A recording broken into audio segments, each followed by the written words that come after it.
बिस्मिल्लाहिर्रहमानिर्रहीम। एक 70 साल शख्स डॉक्टर के पास चेकअप के लिए गया।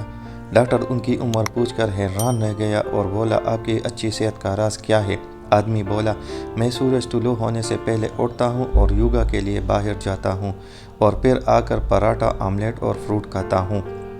शायद यही मेरी सेहत का राज है। डॉक्टर, ठीक है, लेकिन क्या मैं आपसे पूछ सकता हूँ कि आपके वालिद की वफ़ात कितनी उम्र में हुई?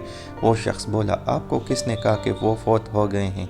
डॉक्टर हैरत से, आपकी उम्र 70 साल है और अब तक आपके वालिद ज़िंदा हैं, तो फिर उनकी उम्र कितनी है? आदमी, वो 92 साल के हैं और आज सुबह मेरे साथ योगा करके आए और 2 गिलास दूध पिए और नाश्ता किया।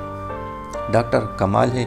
इसका मतलब यह है कि आपकी फैमिली के जीन्स में लंबी उम्र पाई जाती है। तो जब आपके दादा की वफ़ात हुई तब वो कितने साल के थे?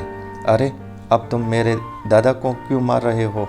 डॉक्टर हैरान, आपका मतलब है कि आपकी उम्र 70 साल है और आपके दादा अब भी ज़िंदा हैं। उनकी उम्र क्या है? उनकी उम्र 120 साल है। डॉक्टर, मुझे लगता है कि इन्होंने भी आज सुबह आपके साथ योगा किया होगा और भारी नाश्ता किया होगा। आदमी बोला, नहीं, दादा आज सुबह नहीं जा सके क्योंकि आज उनके घर बैठा हुआ है और वो दादी की निगहदाश्त कर रहे हैं। अब डॉक्टर बाकायदगी से योगा कर रहा है, भारी नाश्ता कर रहा है और क्लिनिक बंद कर दिया गया है।